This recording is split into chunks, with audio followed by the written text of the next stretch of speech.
ಪ್ರಿಯ ಆಸ್ತರ T ವೀಕ್ಷಕರೇ, ಯೇಸು ಕ್ರಿಸ್ತನ ಮಧುರ ನಾಮದಲ್ಲಿ ಸಂತೋಷದ ಕುಟುಂಬ ಈ ಕಾರ್ಯಕ್ರಮಕ್ಕೆ ನಾನು ಸ್ವಾಗತ ಮಾಡ್ತಾ ಇದ್ದೇನೆ.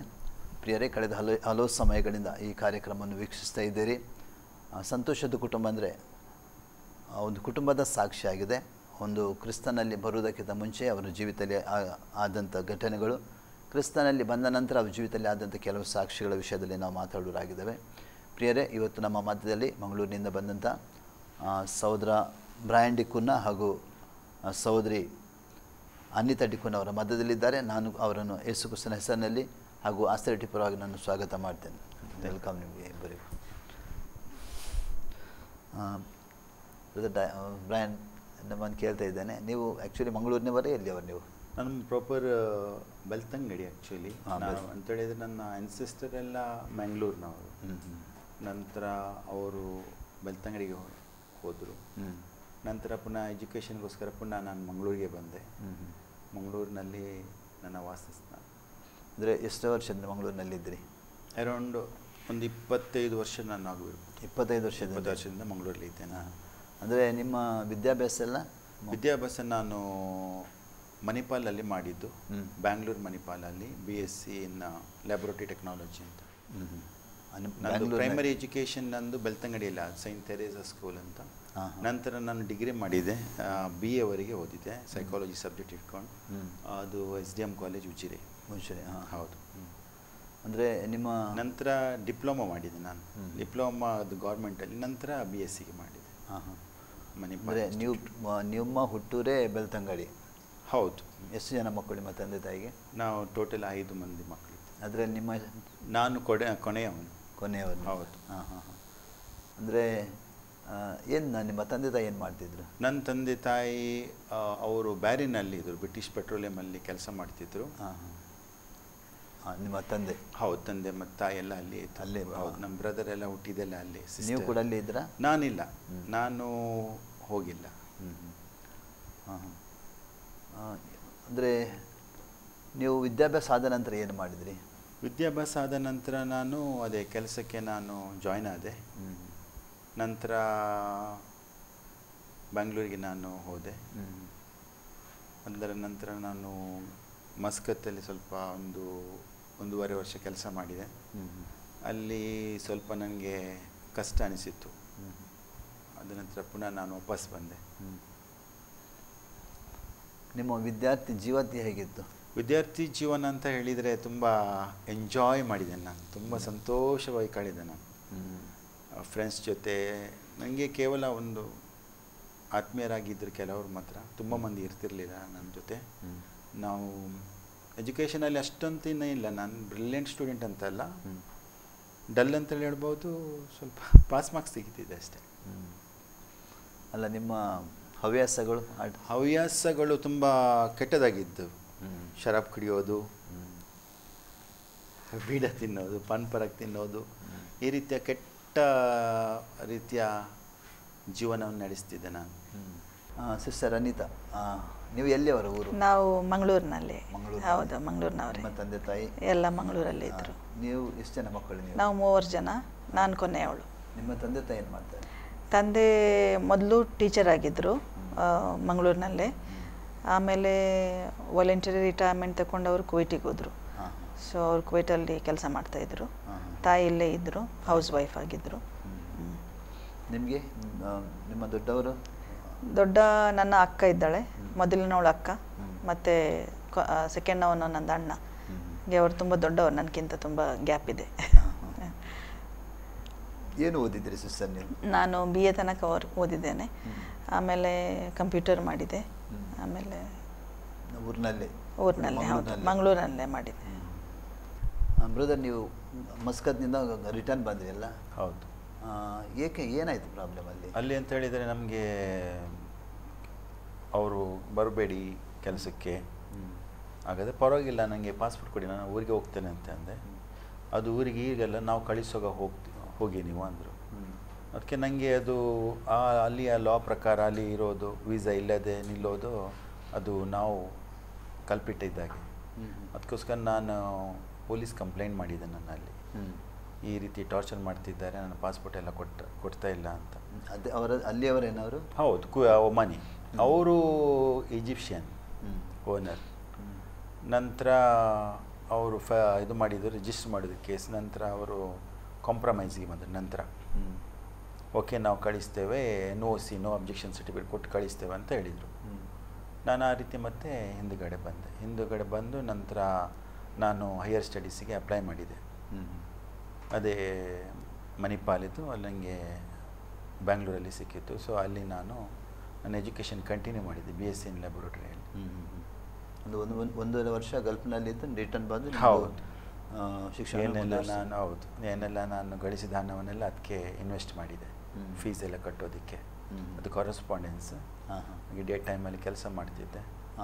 ನಂತರ ಅವ್ರದ್ದಂದ್ರೆ ಸಂಡೇ ಮಾತ್ರ ಇತ್ತು ಕಾಲೇಜ್, ಕರೆಸ್ಪಾಂಡೆನ್ಸ್ ಅಲ್ವಾ. ಕೆಲಸನ ಮಾಡ್ತಿದ್ರಿ ಮತ್ತೆ? ಹೌದು, ಕಾಲೇಜನ್ನು ಮಾಡ್ತಾ ಇದ್ದೆ ನಾನು.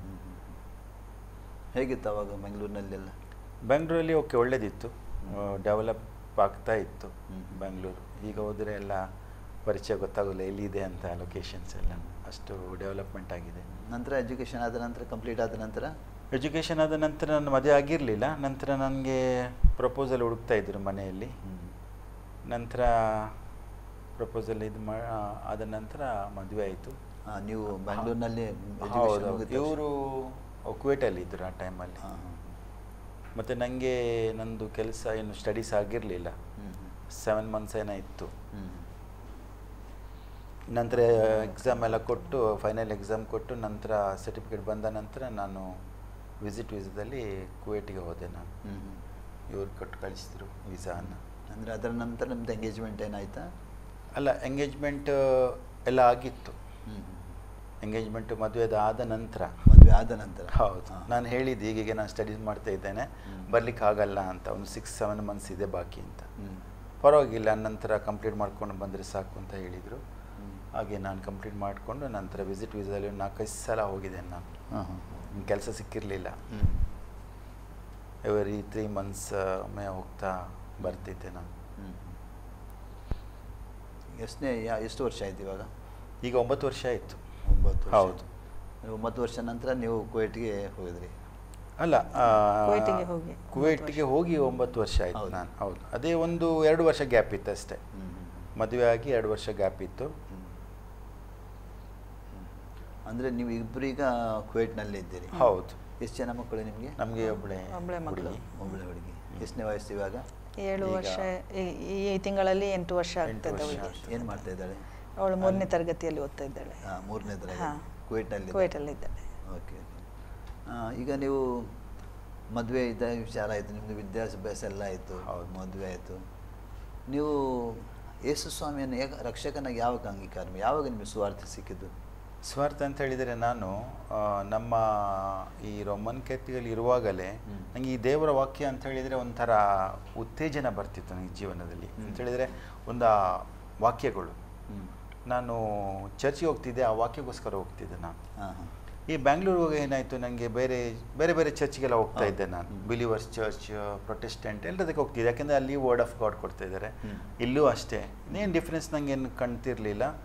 ಬಟ್ ಹೀಗೆ ಹೋಗ್ತಾ ಹೋಗ್ತಾ ನನಗೆ ಬಾನಸವಾಡಿಯಲ್ಲಿ ಪಾಸ್ಟರ್ ಫೋರ್ಡ್ ಅಂತ ಒಬ್ಬರು ಇದ್ದರು, ಅವ್ರ ಚರ್ಚಿಗೆ ಹೋಗ್ತಾ ಇದ್ದೆ. ಅಲ್ಲಿ ನನಗೆ ತುಂಬ ಒಳ್ಳೆಯದಾಗ್ತಿತ್ತು, ವಾಕ್ಯ ಎಲ್ಲ ಅವ್ರು ಕೊಡುವುದೆಲ್ಲ ತುಂಬ ಸಂತೋಷ ಬರ್ತಿತ್ತು ಜೀವನಕ್ಕೆ, ನನಗೆ ಒಂದು ಹುರುಪು ಇರ್ತಿತ್ತು.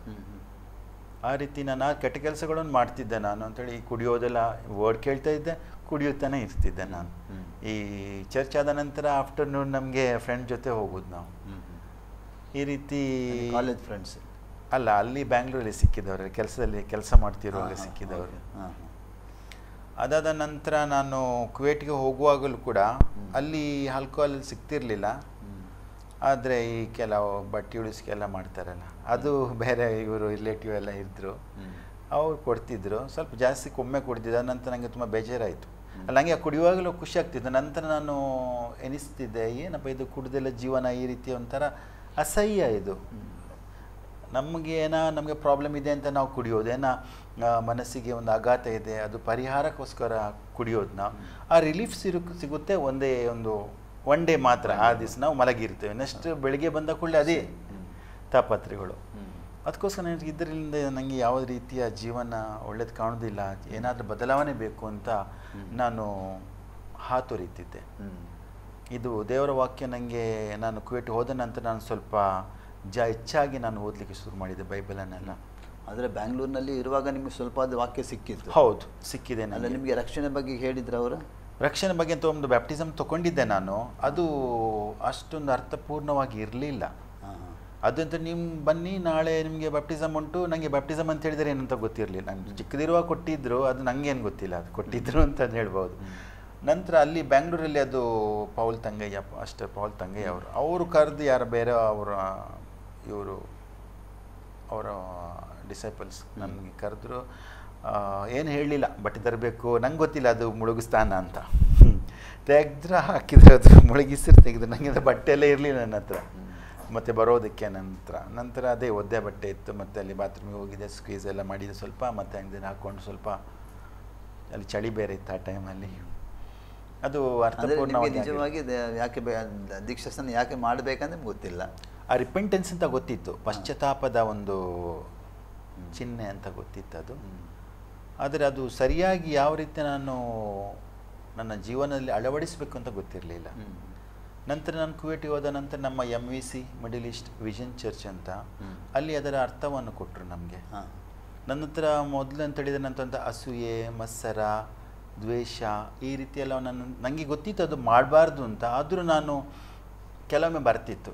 ಬಟ್ ಇಲ್ಲಿ ಹೋದ ನಂತರ MVC ನಮಗೆ ಒಂದು ಫ್ಯಾಮಿಲಿ ಅಂತ ಗೊತ್ತಾಯಿತು.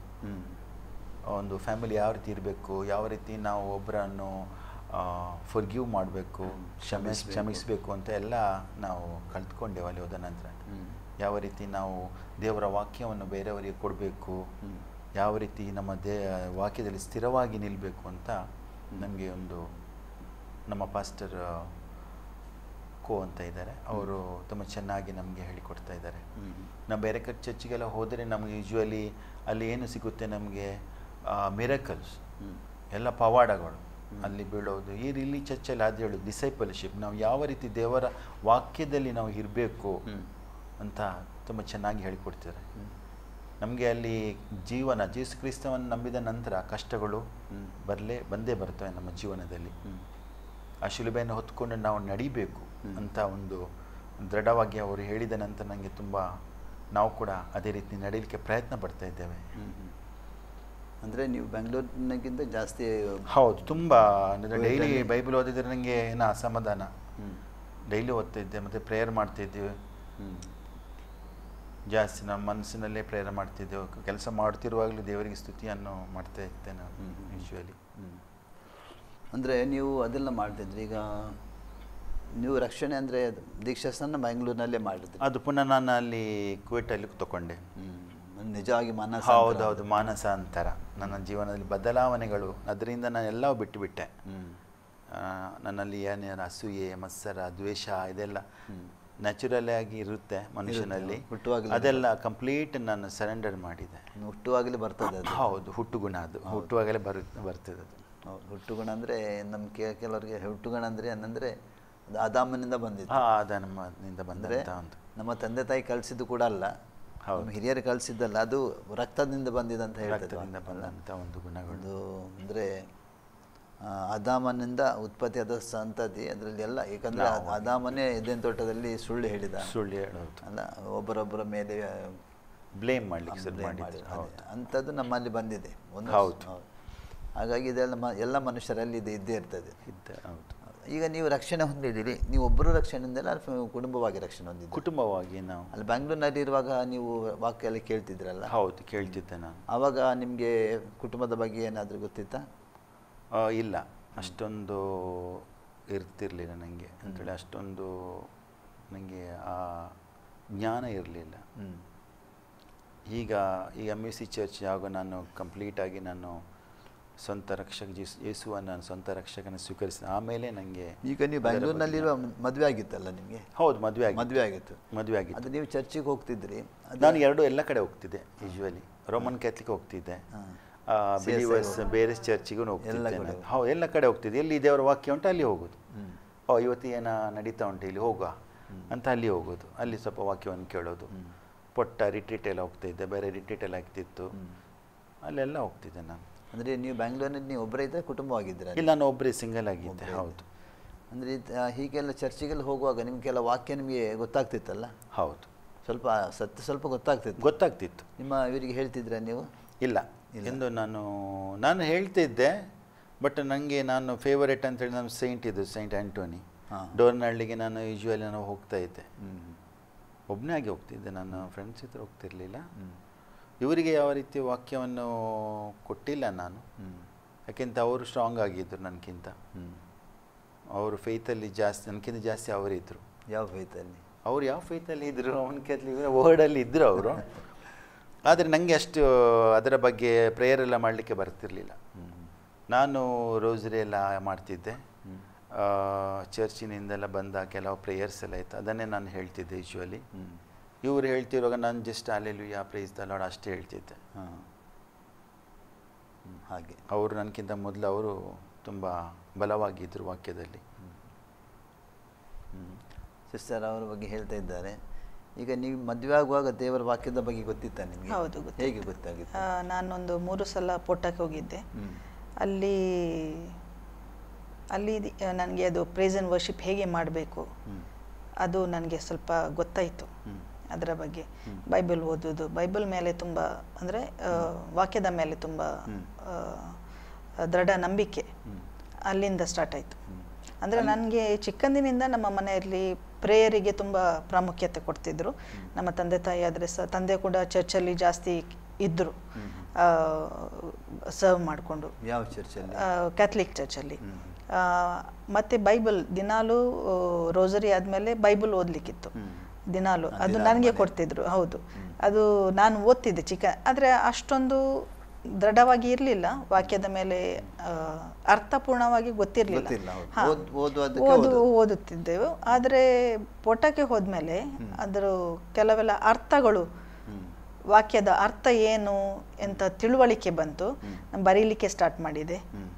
ಓದುವಾಗ ಒಂದೊಂದು ಅದರ ಅರ್ಥ ಏನು ಅಂತೇಳಿ ಅದು ಬರೆಯುವಂಥದ್ದೊಂದು. ಮದುವೆ ಆಗಿದ್ದ ಮುಂಚೆ ಹೋಗಿದ್ರೆ ನಂತರ ಹೋದ್ರೆ? ಮುಂಚೆ ಹೋಗಿದ್ದೆ. ಮುಂಚೆ ಮದುವೆ ಆದ ನಂತರ ಎಲ್ಲ. ಅಂದರೆ ನೀವು ಅಲ್ಲಿ ಹೋಗಿ ಸ್ವಲ್ಪ ದೇವರ ವಾಕ್ಯದ ಬಗ್ಗೆ ತಿಳಿದಿದ್ದೆ. ಹೌದು. ನೀವು ಮತ್ತೆ ಈಗ ಊರಿಗೆ ಬಂದ ನಂತರ ಅಲ್ಲಿಂದ ಪ್ರಾರ್ಥನೆ ಮಾಡಿ ಮಂಗಳೂರಿಗೆ ಬಂದ ನಂತರ ನೀವು ಎಲ್ಲಾದ್ರೂ ಆತ್ಮಿಕ ಸಭೆಗೆ ಹೋಗಿದ್ರಾ? ಕೆಲವು ರಿಟ್ರೀಟ್ ಎಲ್ಲ ಆಗುವಾಗ ಹೋಗ್ತಿದ್ದೆ ನಾನು. ಹೌದು, ಹೋಗ್ತಿದ್ದೆ. ನಿಮ್ಗೆ ಏನಾದ್ರು ಅರ್ಥ ಆಗ್ತಿತ್ತಾ? ಹೌದು. ಅದು ವಾಕ್ಯದ ಮೇಲೆ ದೃಢ ನಂಬಿಕೆ ಅಲ್ಲಿಂದ ಸ್ಟಾರ್ಟ್ ಆಗಿತ್ತು ನನಗೆ. ಮತ್ತು ಪ್ರೇಸ್ ಆ್ಯಂಡ್ ವರ್ಷಿಪ್ ಅದರ ಬಗ್ಗೆ ಕೂಡ ನನಗೆ ಒಂದು ಜಾಸ್ತಿ ಒಂದು ವ್ಯಾಮೋಹ ಅದು ಸ್ಟಾರ್ಟ್ ಆಯಿತು. ಸೊ ನಾನು ಸ್ಟಾರ್ಟ್ ಮಾಡಿದ್ದೆ ಅದು ಮಾಡಲಿಕ್ಕೆ, ಮನೆಯಲ್ಲೇ ಸ್ಟಾರ್ಟ್ ಮಾಡಿದೆ ನನ್ನಷ್ಟಕ್ಕೆ. ಸೊ ಪುಟ್ಟಗೆ ಬಂದು ನಂತರ ಪುಟ್ಟದಲ್ಲಿ ನೋಡಿದ್ದೆ ಹೇಗೆ ಪ್ರೇಸ್ ಆ್ಯಂಡ್ ವರ್ಷಿಪ್ ಮಾಡ್ತಾರೆ, ಸ್ಟಾರ್ಟ್ ಮಾಡಿದ್ದೆ. ಅಲ್ಲಿ ಮನೆಯಲ್ಲಿ ಬಿಟ್ಟು ಬೇರೆ ಎಲ್ಲಾದ್ರೂ ಮಾಡಿದ್ರಾ? ಇಲ್ಲ ಇಲ್ಲ ಇಲ್ಲ. ನಿಮ್ಮ ಮತ್ತೆ ಅಲ್ಲಿಂದ ಬಂದ ನಂತರ ನಿಮ್ಗೆ ಜಾಸ್ತಿ ನೀವು ಬೈಬಲ್ ಓದಲಿಕ್ಕೆ ಪ್ರಾರಂಭ? ಹೌದು. ನೀವು ಮದುವೆ ಆಗುವಾಗ ಇದರ ದೇವ ಸತ್ಯದ ಬಗ್ಗೆ ಅರಿವಿತ್ತಾ ನಿಮಗೆ? ಹೌದು, ಅರಿವಿತ್ತು. ಮದುವೆ ಆದ ನಂತರ ಇವರ ಜೀವಿತ ಬೇರೆ ಇತ್ತಲ್ಲ, ನೀವು ಹೇಗೆ ಅನ್ನಿಸ್ತಿತ್ತು ನಿಮಗೆ?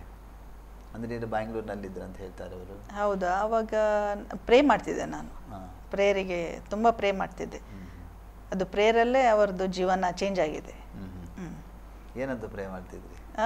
ಏನಂತ ಅಂದರೆ ದೇವರಲ್ಲಿ ಜಾಸ್ತಿ ಬರಬೇಕು, ಅದೆಲ್ಲ ಕೆಟ್ಟ ಹವ್ಯಾಸಗಳು ಬಿಟ್ಟು. ಅಂದರೆ ನನಗೆ ಜಾಸ್ತಿ ಗೊತ್ತಿರಲಿಲ್ಲ ಎಂಥದ್ದು ಹವ್ಯಾಸ ಅಂತೇಳಿ. ಕುವೈಟಿಗೆ ಬಂದ ಮೇಲೆ ಗೊತ್ತಾಯಿತು ಕೆಲವೆಲ್ಲ. ಅವ್ರು ಸಿಕ್ಕಿ ಬೀಳ್ತಿದ್ರು ಎಷ್ಟು ಅಡಿಗೆ ಸಿದ್ದರೆ ಸಹ. ಸೊ ಪ್ರೇ ಮಾಡ್ತಿದ್ದೆ ನಾನು. ಅದು ಪ್ರೇಯರಲ್ಲೇ ದೇವರು ಮನುಷ್ಯರ್ಕಿಂತ ಜಾಸ್ತಿ ದೇವರ ಮೇಲೆ. ಈಗ ಅವರು ಹೇಳಿದ್ರು ಬ್ಯಾಂಗ್ಳೂರಿನಲ್ಲಿರುವಾಗ ಅವರು ದೇವರ ವಾಕ್ಯದ ಬಗ್ಗೆ ತಿಳಿದುಕೊಂಡು ದೀಕ್ಷಾ ಸ್ನಾನ ಹೊಂದಿಕೊಂಡ್ರು ಅಂತ ಹೇಳಿದ್ರು. ಅದೆಲ್ಲ ನಿಮಗೆ ಹೇಳಿದ್ರೆ ಗೊತ್ತಿತ್ತಾ ನಿಮಗೆ? ನಾನು ಒಂದು ಪಾಸ್ಟರ್ ಹತ್ರ ಕರ್ಕೊಂಡು ಹೋಗಿದ್ರು ಅವರು. ಅವ್ರದ್ದು ಪಾಸ್ಟರ್ ಫೋರ್ಡ್ ಹೇಳಿದ್ರಲ್ಲ, ಅವ್ರದ್ದು ಫ್ರೆಂಡ್ ಯಾರಿದ್ದಾರೆ, ಅವರದ್ದು ಕೂಟದಲ್ಲೊಮ್ಮೆ ಪ್ರೇಯರಿಗೆ ಹೋಗಿದ್ದೇವೆ ನಾವು ಊರಲ್ಲಿರುವಾಗ. ಹೌದು, ಊರಿಗೆ ಬಂದಾಗ ಅವರು ಬ್ಯಾಂಗ್ಳೂರಿನಲ್ಲಿ. ಹೌದು. ಮತ್ತೆ ಅವರು ರಕ್ಷಣೆ ಹೊಂದಿದ್ದು ನೀವು ರಕ್ಷಣೆ ಎಷ್ಟು ಅದಕ್ಕೆ ಗ್ಯಾಪ್ ಇದೆನಾ? ಈಗ MVCಗೆ ಹೋಗ್ಲಿಕ್ಕೆ ಸ್ಟಾರ್ಟ್ ಮಾಡಿದ್ದು ಇಬ್ಬರು ಒಟ್ಟಿಗೆ ಸ್ಟಾರ್ಟ್ ಮಾಡಿದ್ವಿ. ಆದರೆ ಕ್ಯಾಥಲಿಕ್ ಚರ್ಚಿಗೆ ಹೋಗ್ತಾ ಇದ್ವಿ ನಾವು. ಆದರೆ ಅಲ್ಲಿ ಹೌದು, ಕುವೈಟಲ್ಲಿ ಕೂಡ. ಹೌದು, ಒಂದು 3 ವರ್ಷದಿಂದ 3 ವರ್ಷ, ಇದು 3ನೇ ವರ್ಷ MVC ಚರ್ಚಿಗೆ ಹೋಗೋದು ನಾವು. ಹೌದು. ಅಂದರೆ ನೀವೀಗ ರಕ್ಷಣೆ ಹೊಂದಿ ಎಷ್ಟು ವರ್ಷ ಆಯಿತು? 2.5 ವರ್ಷ ಆಯಿತು. ಎಷ್ಟು? 2.5 ವರ್ಷ. 2 ವರ್ಷ ಮಾತ್ರ ಅದು ರಕ್ಷಣೆ ಹೊಂದಿ ಆಯಿತು. ಹೌದು. ಅದರ ಮುಂಚೆ ನೀವು ಅಲೆದಾಡ್ತಿದ್ರಿ. ಹೌದು, ಎಲ್ಲ ಕಡೆ ಚರ್ಚೆ ಅದೇ ಹೇಳಿದೆಲ್ಲ ಸ್ಟಾರ್ಟಿಂಗ್ ಅದೇ ರೀತಿ ಜೀವನ. ಎಲ್ಲ ಕಡೆ ಹೋಗ್ತಿದೆ, ಅಲ್ಲಿ ವರ್ಡ್ ಆಫ್ ಗಾಡ್ ಇದೆ, ಇಲ್ಲಿ ವರ್ಡ್ ಆಫ್ ಗಾಡ್ ಇದೆ, ಎಲ್ಲ ಕಡೆ ಹೋಗೋ ದೇವರು ನಮ್ಮದು ಒಂದೇ ಅಂತ. ನನಗೆ ಓಡಬೇಕಿತ್ತು ಅಷ್ಟೇ ನಾನು. ಅದರಲ್ಲಿ ನಾವು ಓಡ್ಕೊಳ್ಳೋ ನನಗೆ ತುಂಬ ಜೀವನದಲ್ಲಿ ಒಂದು ಹುರುಪು ಬರ್ತಿತ್ತು. ಈಗ ಒಮ್ಮೆ ಬೆಂಗಳೂರಿನಲ್ಲಿ ದೀಕ್ಷಾ ಸ್ನಾನ ಮಾಡಿ ನಂತರ ತಿರುಗಿ ನೀವು ಕುವೈಟಿಗೆ ಹೋದ ನಂತರ ಸರಿಯಾದ ನಿಮ್ಮ ದೇವರ ವಾಕ್ಯ ಗೊತ್ತಾದ ನಂತರ ನೀವು ಮಾನಸಾಂತರ ಹೊಂದಿ ಹೌದು ದೀಕ್ಷಾ ಸ್ನಾನ ಮಾಡಿರಿ. ಹೌದು. ಅಂದರೆ ಅದರ ಮೊದಲಿಗೆಲ್ಲ ಹವ್ಯಾಸ ಇತ್ತು ನಿಮಗೆ? ಹೌದು, ಇತ್ತು, ಎಲ್ಲ ಇತ್ತು. ಹೌದು, ಡ್ರಿಂಕ್ಸ್ ಮಾಡುವಂಥದ್ದು. ಹೌದು, ಅದು ಅಲ್ಲಿ ಸಿಗ್ತಿರ್ಲಿಲ್ಲ, ಬಟ್ ಮಾಡ್ತಿಲ್ಲ, ಬೇಕಂತಲೇ ಏನೂ ಇರ್ತಿರ್ಲಿಲ್ಲ. ಸುಮ್ಮನೆ ಶನಿವಾರ ಆಫ್ಟರ್ನೂನ್ ನಮಗೆ ಕೆಲಸ ಬೇಗ ಆಗ್ತಿತ್ತು, ನಂತರ ಫ್ರೆಂಡ್ ಜೊತೆ ತಿರುಗಾಡ್ಲಿಕ್ಕೆ ಹೋಗೋದು, ಅಥವಾ ಸಂಡೇ ಆಫ್ಟರ್ ಚರ್ಚಿದ ನಂತರ ಹೋಗ್ತೈತೆ. ಕುವೈಟಲ್ಲಿ ಯಾವ ರೀತಿಯ ಸಿಗ್ತಿರ್ಲಿಲ್ಲ, ಅದಕ್ಕೋಸ್ಕರ ಕುಡಿಲಿಕ್ಕೆ. ಕುವೈಟಲ್ಲಿ ಒಂದು ವರ್ಷದ ನಂತರ ಎಲ್ಲ ಸ್ಟಾಪ್ ಆಯ್ತು ಅವ್ರದ್ದು. ಕುವೈಟಿಗೆ ಬಂದು ಒಂದೂವರೆ ವರ್ಷದ ಗ್ಯಾಪಲ್ಲಿ ಎಲ್ಲ ಸ್ಟಾಪ್ ಆಗಿದೆ. ಸ್ಟಾಪ್ ಮಾಡಿದ್ದೇನೆ, ಎಲ್ಲ ಸ್ಟಾಪ್ ಮಾಡಿದ್ರು ಅವರು.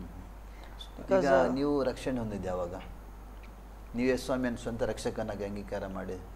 ನಾನು ಬಹುಶಃ ಕುವೈಟಿಗೆ ಹೋದ ನಂತರನೇ? ಇಲ್ಲ, ಅದಕ್ಕಿಂತ ಮುಂಚೆನೆ. ಊರಲ್ಲಿರುವಾಗ ಅದು ಪೋಟಕ್ಕೆ ಹೋಗಿದ್ವಿ ನಾವು. ದೀಕ್ಷಾ ಸ್ನಾನ ಕುವೈಟಲ್ಲಿ ತಗೊಂಡ್ವಿ. ಕುವೈಟಲ್ಲಿ? ಹೌದು, ಇಬ್ಬರು ಒಟ್ಟಿಗೆ ತಗೊಂಡಿದ್ವಿ. ಹೌದು. ಅದೇ ನಾನು ಈಗ ನೀವು ಅಂದರೆ ಎಲ್ಲ ಸತ್ಯ ನಿಮಗೆ ಸ್ವಲ್ಪ ಗೊತ್ತಿತ್ತು, ದೇವರ ವಾಕ್ಯದ ಬಗ್ಗೆ ಗೊತ್ತಿಲ್ಲ, ಪೂರ್ಣವಾಗಿ ಗೊತ್ತಿರಲಿಲ್ಲ. ಅಂದರೆ ಇದೇ ರೀತಿ ಜೀವಿಸಬೇಕು, ಇದೇ ರೀತಿ ನಡಿಬೇಕು, ಇಂಥದ್ದೇ ಮಾಡಬೇಕಂತ ಅಷ್ಟೊಂದು ಸ್ಥಿರವಾದ ಇದೇ ಇರಲಿಲ್ಲ ಅಲ್ಲ?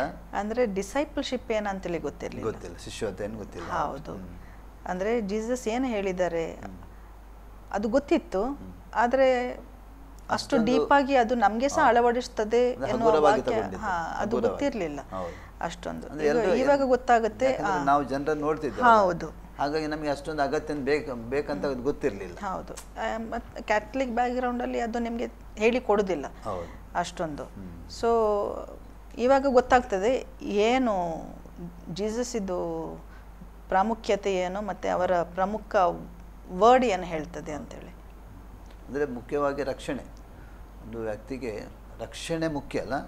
ಅಂದರೆ ದೇವರ ವಾಕ್ಯ ಕೂಡ ಹೇಳ್ತದೆ ರಕ್ಷಣೆ ಹೊಂದಲೇಬೇಕು. ನಾವು ರಕ್ಷಣೆ ಹೊಂದುವುದಂದರೆ ಏನು? ನಮ್ಮ ಪಾಪಕ್ಕೆ ನಾವು ಪಶ್ಚಾತ್ತಾಪಪಟ್ಟು ದೇವರ ಕಡೆ ತಿರುಗಬೇಕು. ಅಂದರೆ ಯೇಸು ಸ್ವಾಮಿಯ ದೇವರ ವಾಕ್ಯ ಹೇಳ್ತದೆ, ಆತನ ಮೊದಲಿನ ಸಂದೇಶವಾಗಿತ್ತು, ಪರಲೋಕ ರಾಜ್ಯ ಸಮೀಪ ಆಯಿತು, ದೇವರ ಕಡೆ ತಿರುಗಿಕೊಳ್ಳಿ. ಅಂದರೆ ದೇವರ ವಾಕ್ಯ ಯೆಶಾಯ ಪ್ರವಾದನೆ ಗ್ರಂಥದಲ್ಲಿ ಅಂದರೆ ದಾರಿ ತಪ್ಪಿಯದ ಹಾಗೆ ತೊಳಾಡ್ತಾ ಇದ್ದವಂತೆ ನಾವು, ಕುರಿಗಳ ಹಾಗೆ. ಅಂದರೆ ನಮಗೆ ಸರಿಯಾದ ಒಂದು ದಾರಿ ಗೊತ್ತಿರಲಿಲ್ಲ, ಸರಿಯಾದ ಒಂದು ಅಂದರೆ ಏನಂತ ದೇವ ವಾಕ್ಯನೇ ಗೊತ್ತಿರಲಿಲ್ಲ. ಅದಕ್ಕಾಗಿ ನಮಗೆ ಬೇಕಾದ ಹಾಗೆ ನಾವು ಜೀವಿಸ್ತಿದ್ದೆವು. ಒಬ್ಬನು ಕುಡಿಯೋದು, ಬಡಿಯೋದು, ಇದೆಲ್ಲ ನಾವು ಮಾಡ್ತಿದ್ದೆವು. ಅಂದರೆ ಇದು ಎಲ್ಲಿ ಕೊಂಡೋಗ್ತದೆ ಅಂದರೆ ನಮಗೆ ಇದೆಲ್ಲ ನಾಶನಕ್ಕೆ ಕೊಂಡೋಗುವಂಥದ್ದಾಗಿತ್ತು. ಆ ನಾಶನಕ್ಕೆ ಹೋಗುವಂಥ ನಮ್ಮನ್ನು ಯೇಸು ಸ್ವಾಮಿ ಲೋಕಕ್ಕೆ ಬಂದು ನಮಗೆ ರಕ್ಷಣೆ ಕೊಟ್ಟ.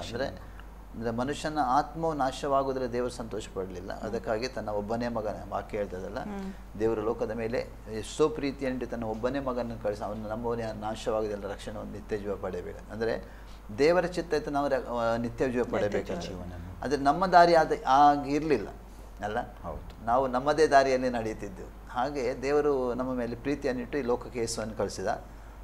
ಯಾರು ಮನಸ್ಸಾಂತರ ಹೊಂದಾರೆ, ಯಾರು ನನ್ನ ಸತ್ಯದ ಬಗ್ಗೆ ತಿಳಿದುಕೊಂಡು ಒಂದು ವಾಕ್ಯ ನನಗೆ ಖಂಡಿತವಾಗಿ ನಾನು ಒಂದು ವಾಕ್ಯ ಹೇಳ್ತದೆ, ನಾವು ನೋಡ್ತೇವೆ ಅಪೊಸ್ತಲ ಕೃತ್ಯದಲ್ಲಿ ಆಕ್ಟ್ಸ್ ಚಾಪ್ಟರ್ 2 ಅಲ್ಲಿ ಪೇತ್ರ ಪಂಚಸತ್ತಮ ದಿನ ಹಬ್ಬ ಬಂದಿರಲಾಗಿ ಅವರು ಒಂದೇ ಮನಸ್ಸಾಗಿ ಅಲ್ಲಿ ಕೂಡಿ ಪ್ರಾರ್ಥನೆ ಮಾಡುವ ಸಮಯದಲ್ಲಿ ದೇವ್ರ ವಾಕ್ಯ ಅವರ ಮೇಲೆ ಪವಿತ್ರಾತ್ಮನ ಹಿಡಿದು ಬಂದ ನಂತರ ಅವರು ಪವಿತ್ರಾತ್ಮ ಭರಿತರಾಗಿ ಪೇತ್ರವನ್ನು ಎದ್ದು ನಿಂತುಕೊಂಡು ಅಲ್ಲಿ ಪ್ರಸಂಗ ಮಾಡ್ತಾ ಇದ್ದಾನೆ.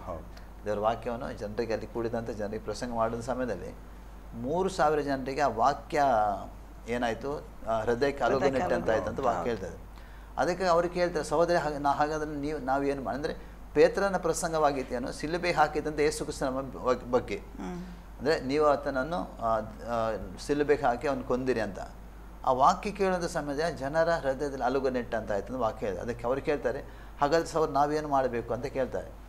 ಪೇತ್ರನಿಗೆ ಆ ಜನರು ಕೇಳ್ತಾರೆ, ಹಾಗಾದ್ರೆ ಸಹೋದರರು ನಾವು ಏನು ಮಾಡಬೇಕು? ಅದಕ್ಕೆ ಪೇತ್ರನ್ ಏನು ಹೇಳ್ತಾನೆ, ನಿಮ್ಮ ಪಾಪ ಪರಿಹಾರ ಆಗೋದಕ್ಕಾಗಿ ನಿಮ್ಮ ಪಾಪಗಳನ್ನು ಪರಿಹಾರ ಆಗೋದಕ್ಕಾಗಿ ಯೇಸು ಕ್ರಿಸ್ತನ ನಾಮದ ದೀಕ್ಷಾ ಸ್ನಾನ ಮಾಡಿಕೊಂಡು ಅವರಿಗೆ ಪವಿತ್ರ ದಾನ ಸಿಗುತ್ತೆ. ಅಂದರೆ ನಮ್ಮ ಪಾಪಕ್ಕೆ ಪಶ್ಚಾತ್ತಾಪ. ನಾವು ಪಾಪಿಗಳು, ಯಾರು ನೀತಿವಂತರಿಲ್ಲ ಈ ಲೋಕದಲ್ಲಿ ಅಲ್ಲ. ದೇವರ ವಾಕ್ಯ ಹೇಳ್ತಾರೆ ನೀತಿವಂತರು ಒಬ್ಬನೇ ಇಲ್ಲ, ಎಲ್ಲರೂ ಪಾಪ ಮಾಡಿ ದೇವರ ಮಹಿಮೆಯನ್ನು ಕಳೆದುಕೊಂಡಿದ್ದಾರೆ. ಅದು ಪಾಪಿಯಾದ ಮನುಷ್ಯನನ್ನು ಪರಲೋಕ ರಾಜ್ಯಕ್ಕೆ ನಡೆಸೋದಕ್ಕಾಗಿ ಬಂದದ್ದು ಯೇಸು ಕ್ರಿಸ್ತನಾಗಿದೆ. ಯಾರು ನಾನು ಪಾಪಿ ಅಂತ, ಪಾಪ ಅಂದ್ರೆ ಏನು? ನಾವು ಮಾಡಿದ ಪಾಪ, ಜನ್ಮ ಪಾಪದಲ್ಲೇ ಹುಟ್ಟಿ ಬಂದಿದ್ದೇವೆ ಅಲ್ಲ. ಜನ್ಮ ಪಾಪಿಗಳನ್ನ ನಾವು ಆಗಿದ್ದೇವೆ. ಬೆಳೆದ ನಂತರ ನಮ್ಮ ಹತ್ತಾಗಿ ನಾವು ಕರ್ಮ ಪಾಪಗಳನ್ನು ಮಾಡ್ತಾ ಜೀವಿಸ್ತೇವೆ. ಆದರೆ ಈ ಪಾಪದಿಂದ ಯಾರು ಹೊರಗೆ ತಂದು ಪಾಪ ಅಂದ ದೇವರ ಕಡೆಗೆ ತಿರುಗಿ ಯಾರು ಬರ್ತಾರೆ ಅವರಿಗೆ ನಿತ್ಯ ಜೀವ ಉಂಟಲ್ಲ ದೇವರ ವಾಕ್ಯದಲ್ಲಿ ನೋಡ್ತೇವೆ ನಾವು. ಅದಕ್ಕಾಗಿ ಯೇಸು ಕ್ರಿಸ್ತನ ಲೋಕಕ್ಕೆ ಬಂದು ಅದರ ಮೊದಲ ಸಂದೇಶವಾಗಿತ್ತು, ಆ ದೇವರ ಕಡೆಗೆ ತಿರುಗಿ ಯಾರು ನಮ್ಮ ಪಾಪಕ್ಕೆ ಪಶ್ಚಾತ್ತಾಪ ದೇವರ ಕಡೆಗೆ ತಿರುಗಿ ಬರ್ತಾರೋ ಅವರಿಗೇನಿದೆ?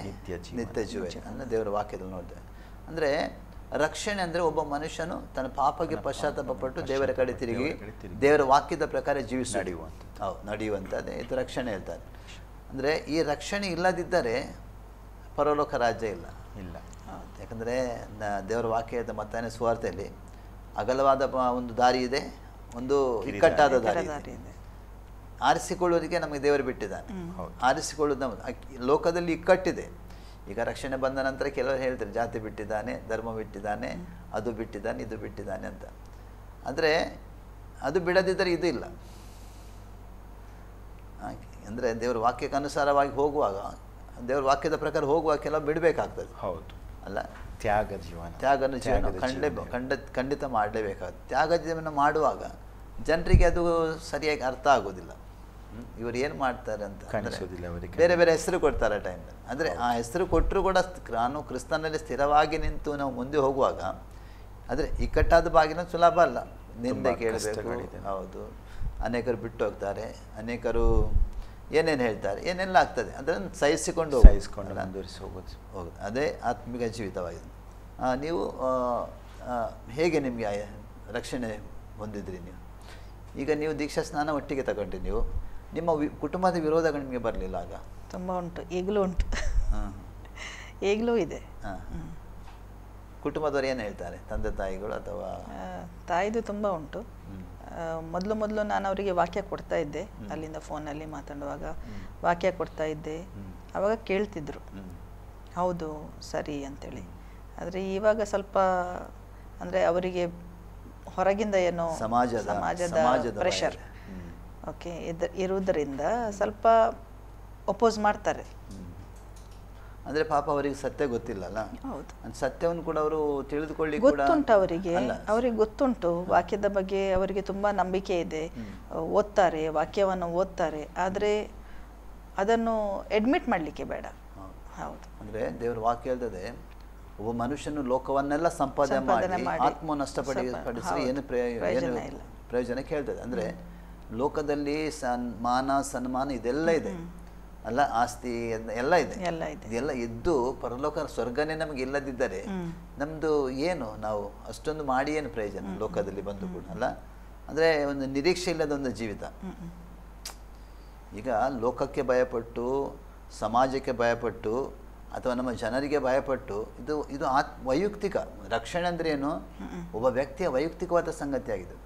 ಅಂದರೆ ನನ್ನ ಅಣ್ಣ ಅಥವಾ ಅಕ್ಕ ಏನು ಎಗೇನ್ಸ್ಟ್ ಇಲ್ಲ.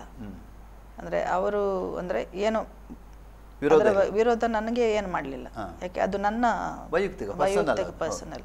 ಆದರೆ ಅವರು ಹೇಳಿ ನಮ್ಮ ತಾಯಿಗೆ ಹೇಳಿ ಅಲ್ಲಿಂದ ಸ್ವಲ್ಪ ಪ್ರೆಷರ್ ಬರುವ ಹಾಗೆ ವಿನಾ ಅಥವಾ ಬೇರೆ ಏನು ಯಾರ್ದು ಪ್ರಾಬ್ಲಮ್ ಇಲ್ಲ. ಅಂದರೆ ಅವ್ರು ಏನೇನು ಹೇಳ್ತಾರೆ ಅಂದರೆ ಸಮಾಜದಲ್ಲಿ ನಮಗೆ ನಮ್ಮ ಮಾನ ಮರ್ಯಾದೆ ಹೋಯ್ತು ಹಾಗೆ ಅಂತೇಳಿ ನಮ್ಮ ತಾಯಿ ಹೇಳ್ತಾರೆ. ಆದರೆ ಅದು ನಿಜವಾಗಿ ನೀವು ಒಂದು ಕುಟುಂಬದ ಸಾಕ್ಷಿಯಾಗಿದ್ದೀರಲ್ವಾ ಅಲ್ಲ, ನಿಮ್ಮ ಅಣ್ಣ ಅಕ್ಕ ಯಾರಿರಲಿ ಅವರ ಫ್ಯಾಮಿಲಿ ಮತ್ತು ನಿಮ್ಮ ಫ್ಯಾಮಿಲಿ ಹೇಗಿದೆ ನೋಡ್ಲಿಕ್ಕೆ ಹೋದರೆ ಅದು ನಿಮ್ಮಲ್ಲಿರುವಂಥ ಶಾಂತ ಗುಣ, ನಿಮ್ಮಲ್ಲಿ ಇರುವಂಥ ಒಳ್ಳೆತನ, ದೇವರ ವಾಕ್ಯಕ್ಕೆ ನೀವು ವಿಧೇಯರಾಗಿ ನಡೆಯುವಂಥದ್ದು, ದೇವರ ವಾಕ್ಯಕ್ಕೆ ಭಯಪಟ್ಟು ನಡೆಯುವಂಥದ್ದು ಅಲ್ಲ, ಇದೆಲ್ಲ ನಿಮ್ಮ ಗುಣ ಅವ್ರು ನೋಡಿದಿಲ್ವಾ?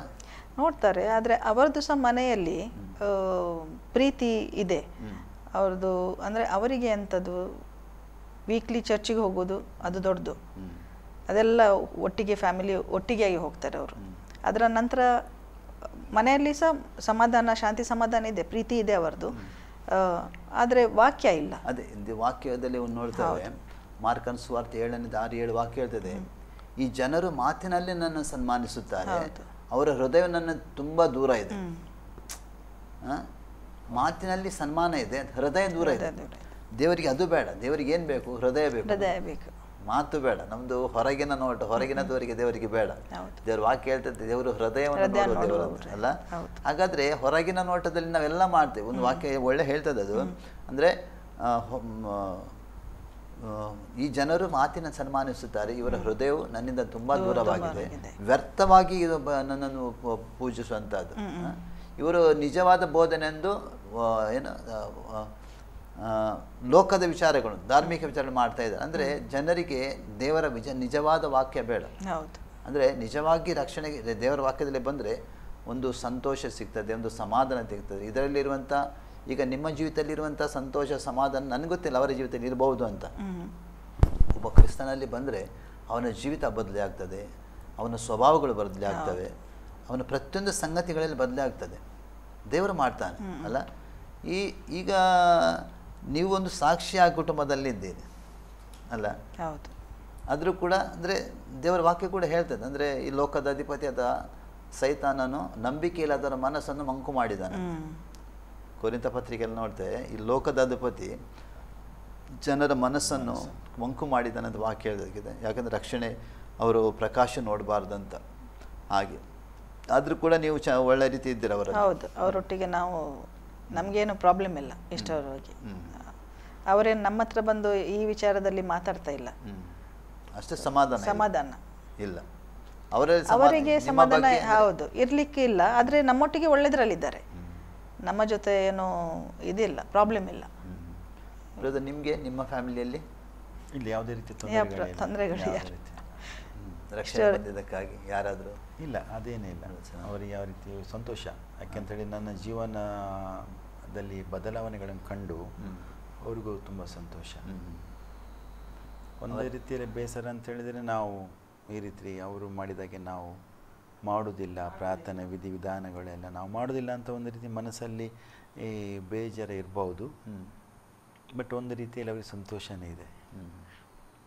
ಅಂದರೆ ಕೆಲವರು ತಿನ್ನುವುದು ಕುಡಿಯುವುದೇ ದೇವರ ರಾಜ್ಯ ಅಂತ ಎಣಿಸ್ತಾರೆ. ಹೌದು ಅಲ್ಲ, ತಿನ್ನುವುದು ಕುಡಿಯುವುದು ಇದು ಹಬ್ಬ ಹರಿದಿನಗಳೆಲ್ಲ ಮಾಡುವುದೆಲ್ಲ ಅದೇ ತುಂಬ ದೊಡ್ಡ. ಹೌದು, ಇದೆಲ್ಲ ಒಂದು ದಿನ ನಾಶವಾಗ್ತದೆ. ಹೌದು, ತಿನ್ನುವುದು ಕುಡಿಯುವುದು ಇದು ಲೋಕದಲ್ಲಿ ಎಷ್ಟು ದಿವಸ ಇದ್ದದ್ದು ಗೊತ್ತಿಲ್ಲ ನಮಗೆ. ಆದರೆ ನಮ್ಮ ದೇವರ ವಾಕ್ಯ ಹೇಳ್ತದೆ, ಆತ್ಮವು ಅದು ನಿತ್ಯ ನಿತ್ಯ ಇರುವಂಥದ್ದು. ಆತ್ಮರಕ್ಷಣೆ ಹೊಂದಬೇಕು. ನಾವು ರಕ್ಷಣೆ ಹೊಂದೋದು ನಮ್ಮ ಆತ್ಮರಕ್ಷಣೆ ಹೊಂದಬೇಕು. ಒಬ್ಬ ವ್ಯಕ್ತಿಯ ರಕ್ಷಣೆ ಹೊಂದೋದಂದ್ರೆ ಆತನ ಆತ್ಮರಕ್ಷಣೆ ಹೊಂದೋದು. ಆತ್ಮಗೋಸ್ಕರ. ಹೌದು, ಅಂದ್ರೆ ನಾವು ಶರೀರಲ್ಲೇ ಬಿಡ್ತೇವೆ, ಶರೀರ ಯಾರು ಕೊಂಡೋಗುದಿಲ್ಲ. ಮಣ್ಣಿನಿಂದ ಬಂದ ಶರೀರ ಮಣ್ಣಿಗೆ ಹೋಗ್ತದೆ. ಆದ್ರೆ ಮನುಷ್ಯನ ಒಳಗೊಂದು ಆತ್ಮ ಇದೆ, ಅದಕ್ಕಿರುವಂತ ಬೆಲೆ ಲೋಕದ ಯಾವುದೇ ವಸ್ತುಗೆ ಬೆಲೆ ಇಲ್ಲ. ದೇವರಿಗೆ ಮಾತ್ರ ಗೊತ್ತು. ಒಂದು ವಾಕ್ಯ ಹೇಳ್ತೇವೆ, ಒಬ್ಬನು ಲೋಕವನ್ನೆಲ್ಲ ಸಂಪಾದನೆ ಮಾಡಿ ಆತ್ಮ ನಷ್ಟಪಡಿಸಿದರೆ ಏನು ಪ್ರಯೋಜನ? ಅದೇ ವಾಕ್ಯನೇ ಹೇಳ್ತದಲ್ಲ. ಅಂದ್ರೆ ಮನುಷ್ಯನ ಒಳಗೆ ಆತ್ಮ ಉಂಟು, ಅದಕ್ಕೆ ಮರಣ ಇಲ್ಲ. ಹೌದು, ಮರಣ ಇಲ್ಲದ ಆತ್ಮ ನಮ್ಮ ಒಳಗೆ ಉಂಟು, ಅದು ದೇವರಿಂದ ಬಂದಂತ. ಅಂದ್ರೆ ಎಲ್ಲಿ ತಿರುಗಿ ಅಡ್ಲಿಗೆ ಹೋಗ್ಬೇಕು. ಒಂದು ವೇಳೆ ನಾವು ದೇವರಲ್ಲಿ ಏನು ಹೇಳ್ತಾರೆ, ರಾಜಿ ಆಗದಿದ್ದರೆ, ಅದು ಸಂಬಂಧ ಸರಿಪಡಿಸಿಕೊಳ್ಳದಿದ್ದರೆ ನಮ್ಗೆ ಆ ಸ್ಥಳಕ್ಕೆ ಹೋಗ್ಲಿಕ್ಕೆ ಆಗೋದಿಲ್ಲ. ಹೌದು, ಅದಕ್ಕಾಗಿ ಈ ಆತ್ಮದ ಬೆಲೆ ಮನುಷ್ಯನಿಗೆ ಒಂದು ವೇಳೆ ಗೊತ್ತಾಗಿದ್ದರೆ, ದೇವರ ನಮ್ಮ ಆತ್ಮದ ರಕ್ಷಣೆಗಾಗಿ ಯೇಸು ಸ್ವಾಮಿ ಸಿಲುಬೆಯಲ್ಲಿ ಸತ್ತದ್ದು. ಹೌದು, ನಮ್ಮ ಆತ್ಮ ರಕ್ಷಣೆಗಾಗಿ ಯೇಸು ಸ್ವಾಮಿ ತನ್ನ ಸಿಲುಬೆಯಲ್ಲಿ ತನ್ನ ರಕ್ತವನ್ನು ಕೊಟ್ಟರು. ಅಲ್ಲ, ನಮ್ಮ ಆತ್ಮ ರಕ್ಷಣೆಗಾಗಿ ಆತನು ತನ್ನ ಮೈಗಳಲ್ಲಿ ಕೊರಡೆಗಳನ್ನು ಹೊಡೆಸಿಕೊಟ್ಟು. ಯಾಕೆ? ನಾವು ರಕ್ಷಣೆ ಹೊಂದಬೇಕು. ಆತ್ಮದ ಬೆಲೆ ಖಂಡಿತವಾಗಿ ಒಬ್ಬ ಮನುಷ್ಯನಿಗೆ ಗೊತ್ತಿದ್ರೆ ಖಂಡಿತವಾಗಿ ಆತನು ಎಷ್ಟೋ ಬೆಲೆ ಕೊಟ್ಟಾದರೂ ಇದನ್ನು ಸಂಪಾದನೆ ಮಾಡ್ತಾನೆ. ಬ್ರದರ್, ಈಗ ನೀವು ನಿಮ್ಮ ಫ್ಯಾಮಿಲಿಯಲ್ಲಿ ನೀವೀಗ ರಕ್ಷಣೆ ಹೊಂದಿದ್ದೀರಿ, ಇಬ್ಬರು ರಕ್ಷಣೆ ಹೊಂದಿದ್ದೀರಿ, ಆದರೆ ರಕ್ಷಣೆಯಲ್ಲಿ ಸ್ಥಿರವಾಗಿ ನಿಂತಿದ್ದೀರಿ. ಹೌದು. ನಿಮ್ಮ ವ್ಯತ್ಯಾಸ, ನಿಮ್ಮ ಕುಟುಂಬದಲ್ಲಿ ವ್ಯತ್ಯಾಸ ಏನಾಯಿತು? ಈಗ ನೀವು ರಕ್ಷಣೆ ಹೊಂದಿರುವುದಕ್ಕಿಂತ ಮುಂಚೆ ಹೇಗಿತ್ತು ನಿಮ್ಮ ಜೀವನ, ಕುಟುಂಬ ಜೀವನ, ನಂತರ ಹೇಗೆ ಆಯಿತು? ಆದರೆ ಇವಾಗ ಪ್ರೇಯರ್ ಲೈಫ್ ಜಾಸ್ತಿ ಸ್ಟ್ರಾಂಗ್ ಆಯಿತು, ತುಂಬ ಸ್ಟ್ರಾಂಗ್ ಆಗಿದೆ, ಮುಂಚಿನಕ್ಕಿಂತ ಜಾಸ್ತಿ ಸ್ಟ್ರಾಂಗ್ ಆಗಿದೆ ಇಬ್ಬರಲ್ಲೂ ಕೂಡ. ಅಂದರೆ ಹೇಗೆ ಅದು? ಅಂದರೆ ಒಂದೇ ಮನಸ್ಸಿನಿಂದ ಪ್ರೇ ಮಾಡಿ ಒಟ್ಟಿಗೆ ಜೊತೆಗೆ ಸ್ತುತಿಗಳನ್ನು ಕೂತ್ಕೊಂಡು ಕೊಡ್ತಾ ಇದ್ದೇವೆ. ಪ್ರೇಸ್ ಆ್ಯಂಡ್ ವರ್ಷಿಪ್ ಮಾಡ್ತೇವೆ. ಬೆಳಿಗ್ಗೆ ಯಾವಾಗ ಟೈಮ್ ಸಿಗ್ತದೆ ಆವಾಗ ಕೂತ್ಕೊಂಡು ಪ್ರೇ ಮಾಡ್ತೇವೆ. ಹೌದು, ಯಾವಾಗ ಫ್ರೀ ಇರ್ತೇವೆ ನಾವು. ಅಂದರೆ ನಮ್ಮದು ಡ್ಯೂಟಿ ಹಾಗೆ ಇದೆ, ಅವ್ರ ಹಾಸ್ಪಿಟಲಲ್ಲಿ ಡ್ಯೂಟಿ ಮಾಡೋದರಿಂದ ನಮಗೆ ಶಿಫ್ಟ್ ವೈಸ್ ಇರುತ್ತೆ. ಬೆಳಿಗ್ಗೆ ಒಂದು ಶಿಫ್ಟ್, ಮಧ್ಯಾಹ್ನ ಅಥವಾ ರಾತ್ರಿ. ಒಂದೇ ಹಾಸ್ಪಿಟಲ್ ಇದ್ದಾರೆ ನೀವು? ಇಲ್ಲ, ಅವರು ಬೇರೆ. ನಾನು ಆಫೀಸಲ್ಲಿ ಕೆಲಸ ಮಾಡ್ತೇನೆ. ಅವರು ನಾನು ಸೊ ಅವರು ಕೆಲವೊಮ್ಮೆ ಮನೇಲಿ ಇರುವಾಗ ನಾನು ಇರುವುದಿಲ್ಲ, ನಾವು ಹೀಗೆ ಕೆಲವೊಮ್ಮೆ ಸಿಗುವುದಿಲ್ಲ. ನೈಟ್ ಡ್ಯೂಟಿ ಇರುತ್ತೆ. ಸೊ ನೈಟ್ ಡ್ಯೂಟಿ ಇರುವಾಗ ನಾವು ಪ್ರೇಯರ್ ಮಾಡಿ ಹೋಗ್ತೀನಿ ನಾವು ಇಬ್ಬರು. ಚರ್ಚ್ನಲ್ಲಿ ಹೇಗಿದ್ದೀರಿ ನೀವೆಲ್ಲ? ಚರ್ಚ್ನಲ್ಲಿ ತುಂಬ ಚೆನ್ನಾಗಿದ್ದೇವೆ, ತುಂಬ ಒಳ್ಳೆಯ ಅನ್ಯೋನ್ಯತೆಯಿಂದ ಇದ್ದೇವೆ ಎಲ್ಲ ಮೆಂಬರ್ ಹತ್ರ ನಾವು. ನಿಮ್ಮ ಬಗ್ಗೆ ಸಾಕ್ಷಿ ಜನರು ಏನು ಹೇಳ್ತಾರೆ? ನನಗೆ ಗೊತ್ತಿದ್ದವ್ರ ಪ್ರಕಾರ ಯಾರು ಈಗ ಕೆಲವರು ನನ್ನ ಕಾಲೇಜ್ ಮೇಟ್ಸ್ ಎಲ್ಲ ಯಾರು ಹೆಚ್ಚಿನವ್ರು ಯಾರು ಇಲ್ಲ ನನ್ನ ಜೊತೆ. ಒಂದು 3 ಇದ್ದಾರೆ ಅಷ್ಟೇ. ಅವರೇನು ಹೇಳೋದಿಲ್ಲ. ಅವರು ಸ್ವಲ್ಪ ಬೇಜಾರು ವ್ಯಕ್ತಪಡಿಸ್ತಾರೆ. ನೀನು ಹಾಗೆ ಆಗಿದ್ಯಾ, ನೀನು ಹೀಗೆ ಆಗಿದ್ಯಾ, ನೀನು ಪೆಂಟೆಕೋಸ್ಟ್ ಹೀಗೆಲ್ಲ ಹೇಳ್ತಾ ಇದ್ದಾರೆ. ಅದಕ್ಕೋಸ್ಕರ ನಾನು ಸರಿಯಾದ ಉತ್ತರ ಕೊಟ್ಟಿದ್ದೇನೆ. ಮತ್ತು ಅವ್ರ ಹತ್ರ ಜಾಸ್ತಿ ನಾನು ವಾದಕ್ಕೆ ಇಳಿಯೋದಿಲ್ಲ. ಯಾಕೆಂತಲೇ ಹೇಳಿದ್ದು ಒಂದೇ ದೇವರ ವಾಕ್ಯವನ್ನು. ಬಟ್ ಅವರೇನು ಹೇಳ್ತಾರೆ, ನೀವೆಲ್ಲ ತುಂಬ ಮಂದಿಯನ್ನು ನೋಡಿದ್ದೇನೆ ನಿಮ್ಮಂಥವ್ರನ್ನೆಲ್ಲ ಪೆಂಟೆಕೋಸ್ಟ್ ಅಲ್ಲೆಲ್ಲೂ ಎಲ್ಲ ಹೇಳ್ತಾರೆ, ಬಟ್ ನಿಮ್ಮ ಜೀವನ ಸರಿ ಇಲ್ಲ, ನೀವು ಹಾಗೆ ಬಿಡ್ತೀರಿ, ನೀವು ಸುಳ್ಳು ಹೇಳ್ತೀರಾ ಅಂತ. ನಾನು ತುಂಬ ಮಂದಿಯನ್ನು ನೋಡಿದ್ದೇನೆ. ನಾನು ಕೇಳಿದೆ, ತುಂಬ ಮಂದಿ ನೋಡಿರ್ಲಿಕ್ಕೂ ಸಾಕು, ಅದನ್ನು ನನ್ನನ್ನು ನೋಡಿ ನೀನು ಮಾತಾಡು ಅಂತ ಹೇಳಿದ್ದೇನೆ. ನನ್ನಲ್ಲಿರೋ ಬದಲಾವಣೆಗಳು ಅಂತೇಳಿ ಸುಮ್ಮನೆ ಕೂತ್ಕೊಳ್ತೇನೆ, ಏನು ಮಾತಾಡಲ್ಲ. ಅಂದರೆ ಕುಟುಂಬದಲ್ಲಿ ಸಣ್ಣ ಪುಟ್ಟ ಜಗಳಗಳು ಇಲ್ಲ, ನಾವು ಯೂಶ್ವಲಿ ಗಲಾಟೆ ಮಾಡಲ್ಲ. ಯಾಕಂತೇಳಿದ್ರೆ ಏನು ಪ್ರಯೋಜನ ಇಲ್ಲ. ಆ ಗಲಾಟೆ ಎಂಬುದು ಮನೆಯಲ್ಲಿ ಅದೊಂದು ಒಳ್ಳೆಯದಕ್ಕೆ ಲಕ್ಷಣ ಅಲ್ಲ ಮನೆಗೆ. ಯಾಕೆ ನಾವು ಕ್ರಿಸ್ತನಲ್ಲಿ ಇರುವಾಗ ನಾವು ಹೆಚ್ಚು ಕಡಿಮೆ ನಮ್ಮಲ್ಲಿ ಆಗುತ್ತೆ. ನಾನು ಪರ್ಫೆಕ್ಟ್ ಅಂತ ಹೇಳಲ್ಲ, ಆದರೆ ಏನು ಹೆಚ್ಚು ಕಡಿಮೆ ನಾನು ಹೇಳ್ತೀನಿ. ನಾನು ಏನಾದ್ರು ಹೇಳಿದರೆ ಅದನ್ನು ಅರ್ಥ ಮಾಡಿಕೊಂಡು ಅದು ಸರಿಯಾ ತಪ್ಪಂತ ವಿಮರ್ಶೆ ಮಾಡಿ ನಡೀಲಿಕ್ಕೆ ಕಲಿಬೇಕು. ಇದನ್ನು ಜಗಳ ಮಾಡಿ ಯಾವ ರೀತಿಯ ಪ್ರಯೋಜನ ಇಲ್ಲ. ಮೊದಲಿಂದ ಹೇಳ್ತಿದ್ದೆ, ಅದು ಅವ್ರ ಜೀವನದಲ್ಲಿ ಅಳವಡಿಸ್ಕೊಂಡಿದ್ದಾರೆ. ನಾನು ಹೇಳ್ತೇನೆ, ಇದು ಯಾಕೆ ಇಲ್ಲಿ ಇಟ್ಟಿದ್ಯಾ, ಸುಮ್ಮನೆ ಹುಡುಕಿ ಸಾಕಾಗ್ತದೆ, ಒಂದೇ ಪ್ಲೇಸಲ್ಲಿ ಇಡಬೇಕು ಈ ಥಿಂಗ್ಸನ್ನು ಅಂತ ಹೇಳಿದ್ರು. ಓಕೆ ಅಂತ ಹೇಳ್ತೀನಿ, ಇಡ್ತೀನಿ ನೆಕ್ಸ್ಟ್ ಟೈಮಲ್ಲಿ. ಕರೆಕ್ಷನ್ ಮಾಡ್ತೀವಿ. ಜೀವನದಲ್ಲಿ ಹೆಚ್ಚು ಕಡಿಮೆ ಆಗುತ್ತೆ, ಅದನ್ನು ನಾವು ತಿದ್ದುಪಡಿ ಮಾಡ್ಕೊಂಡು ಮುಂದೆ ನಡೆಯುವಂಥ ಮಾರ್ಗವನ್ನು ನಾವು ನೋಡ್ತೀವಿ. ಹೌದು. ಅಂದರೆ ಈಗ ನೀವು ಅಷ್ಟು ಹೇಳಿದರೆ ಸ್ವಲ್ಪ ಇನ್ನೊಬ್ಬರು ಸ್ವಲ್ಪ ನಿಮ್ಮ ಹಾಗಿದ್ರೆ ನಿಮಗೆ ಉತ್ತರ ಕೊಟ್ಟರೆ ಜಗಳ ಆಗುವಂಥ ಸಾಧ್ಯತೆಗಳು ಜಾಸ್ತಿ ಇದೆ. ಅದಕ್ಕೆ ಅವರಿಗೆ ಫಸ್ಟಿಗೆ ಹೇಳಿದ್ದೇನೆ, ಅರ್ಥ ಮಾಡ್ಕೋಬೇಕು, ಯಾಕೆ ಹೇಳ್ತಾರೆ ಒಬ್ಬರು, ವಿಮರ್ಶೆ ಮಾಡಬೇಕು, ಸುಮ್ಮನೆ ಮಾತಾಡೋದಲ್ಲ ಅಂತ. ಅವರು ಅದು ಒಪ್ಕೊಂಡಿದ್ದಾರೆ. ಮತ್ತು ನಾವು ಡಿಸ್ಕಸ್ ಮಾಡ್ತೇವೆ, ಏನಾದರೂ ಇದ್ದರೆ ಡಿಸ್ಕಸ್ ಮಾಡಿ ಸಾಲ್ವ್ ಮಾಡಲಿಕ್ಕೆ ನೋಡ್ತೇವೆ ಪ್ರಾಬ್ಲಮ್ಸ್. ಯಾವ ವಿಷಯದಲ್ಲಿ ಆದರೂ ಡಿಸ್ಕಸ್ ಮಾತಾಡ್ತೇವೆ, ಜಾಸ್ತಿ ವಿಮರ್ಶೆ ಮಾಡ್ತೇವೆ. ಹೌದು, ಏನು ಹೀಗೆ ಮಾಡಿದರೆ ಹೇಗಾಗುತ್ತೆ, ಹೀಗೆ ಮಾಡಿದರೆ ಹೇಗಾಗುತ್ತೆ ಅಂತ. ಕೆಲವೊಮ್ಮೆ ನಾವು ಹೇಳಿದಾಗ ಆಗೋದಿಲ್ಲ, ಆದರೆ ನಾವು ಸುಧಾರಿಸ್ಕೊಂಡು ಹೋಗ್ತೇವೆ. ಓಕೆ, ಈಗ ಅದಾಯ್ತು, ನೆಕ್ಸ್ಟ್ ಟೈಮ್ ಈ ರೀತಿ ಮಾಡೋದು ಬೇಡ, ಬೇರೆ ಥರ ಹೋಗೋಣ, ಈ ರೀತಿ.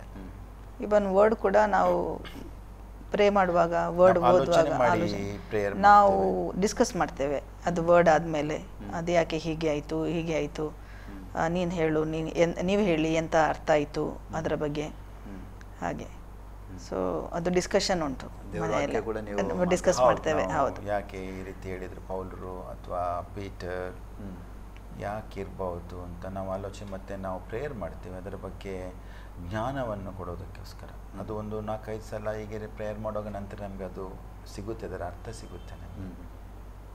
ನಿಮ್ಮ ಮಗಳನ್ನು ಕೂಡ ನಿಮ್ಮ ಆತ್ಮದಲ್ಲಿ ಬೆಳೆಸ್ತಾ ಇದ್ದೀರಾ? ಹೌದು, ನಾವು ಬೈಬಲ್ ಎಲ್ಲ ಓದಿಸ್ತೇವೆ, ಅರ್ಥ ಮಾಡ್ತೇವೆ ಅಂತ. ಅವರಿಗೆ ಅದ ಬೇರೆನೇ ಬೈಬಲ್ಗಳನ್ನು ತಗೊಂಡಿದ್ದೇವೆ ನಾವು, ವಿತ್ ಪಿಕ್ಚರ್ಸ್ ಎಲ್ಲ ಬರುತ್ತೆ ಅಲ್ಲ, ಅದೆಲ್ಲ ಹಾಡೆಲ್ಲ ಅದನ್ನೇ ಹಾಕ್ತೇವೆ, ನಾವು ಪ್ಲೇ ಮಾಡ್ತೇವೆ. ನಾವು ಟಿ ವಿ ಎಲ್ಲ ನೋಡಲ್ಲ, ಟಿ ವಿ ಇದೆ ನಮ್ಮ ಮನೆಯಲ್ಲಿ, ಬಟ್ ನಾವು ಅದು ಲ್ಯಾಪ್ಟಾಪ್ ಹಾಕಿ ಅವಳಿಗೋಸ್ಕರ ಮಾತ್ರ ನಾವು ಯೂಸ್ ಮಾಡ್ತಿದ್ದೇವೆ. ಮತ್ತು ನಮಗೆ ಟೈಮ್ ಕೂಡ ಇಲ್ಲ ಟಿ ವಿ ನೋಡೋದಕ್ಕೋಸ್ಕರ. ಬೆಳಿಗ್ಗೆ 7 ಗಂಟೆ ಹೋದರೆ ರಾತ್ರಿ ರಾತ್ರಿ 7 ಗಂಟೆ ಮೊದಲು ಕನೆಕ್ಷನ್. ಅವಳಿಗೆ ಈಗ 7 ವರ್ಷ ಆಯಿತು.